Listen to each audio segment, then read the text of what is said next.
Hello. Today we will take you behind the scenes of what a sourcing project looks like. So the way we typically do it is that we select 2, 3 or 4 factories that we have found either on specialized websites on the internet or with word of mouth. So today we will take you to Yiwu, which is one of the major marketplaces in China with hundreds of thousands of factories, workshops or just trading companies.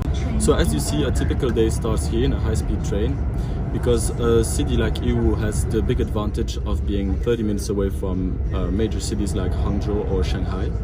So we will take you to 2 different type of factories, both for yoga pants, which is the product we are sourcing today.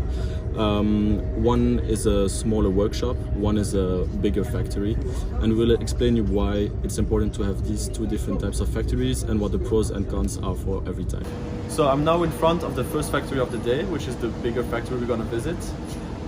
This is the typical compound where the factory actually uses one of the floors of one of the buildings, but the neighbors could be doing anything from yoga pants as well, but also bags, could be even boilers or shoes. So follow me.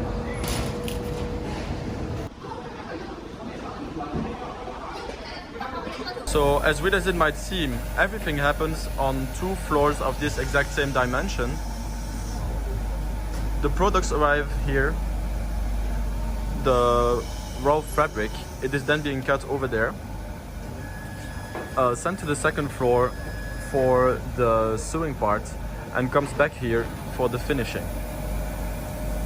So don't let this apparent chaos trouble you. This is very normal and is actually being managed very carefully, because this is one person's only job. It is to verify that all the products are at the right place and that all the batches are together. In this factory we can still see the 2 methods of working, where we have the traditional way, simply with the sewing machine and with every person doing the different stages of the process. On this side the production is much more automated. As we can see, the pants arrive in parts or semi-finished, and then they go through different hands and they will end up at the end of the line totally finished after 1 hour. So this is now factory 2 for the day. So this is also very typical in China, and you may not think so, but this is actually where most of the products we find everywhere in the world come from. So it's basically this workshop over here. So the family lives on 2nd, 3rd floor and the workshop is on the 1st floor. There are around 10 people in this factory.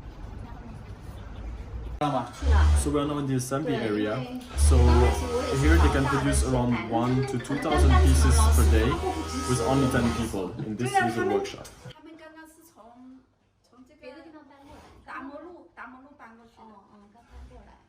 In this separate room several things happen. So of course they use this tag that they put on the product. They do the packaging, the warehousing.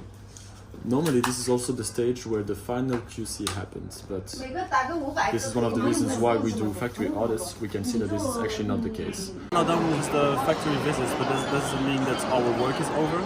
So now we start reporting, following one simple but very important rule, which is don't believe what you have been told, but only focus on what you have seen and what has been proven. One good example for this is what happened in the last factory, where we got told that there were procedures in place for the quality control, but we found out that the lady in charge of this process had no idea what she exactly had to do. We found out that both factories can do the job. They can do the product that we want at the quality we require and in a price frame which is pretty okay. But both factories also have their plus and minus sides. So the first factory was pretty big. They had nice structures in place and the quality control was pretty good. But on the other hand, they really required a pretty high MOQ. So given the volumes that our talent clients are aiming at, we probably won't get the attention that we need. On the other hand, the second factory, they will be very flexible. That's not a problem. They will really be willing to work with us. but there is a lot of work to do on the quality control side. So what we will do is accompany them, put some structures in place, and sign a quality assurance contract with them. While putting in place solutions for this factory, we will keep looking for a third one, but that might be for a different video. So anyway, thank you for watching. I hope you enjoyed it, and most important, that you learned something useful today. So don't hesitate to give us a like, visit our YouTube channel, our Facebook page, and yeah, stay tuned if you want to learn more about quality control, sourcing, and factory auditing in China.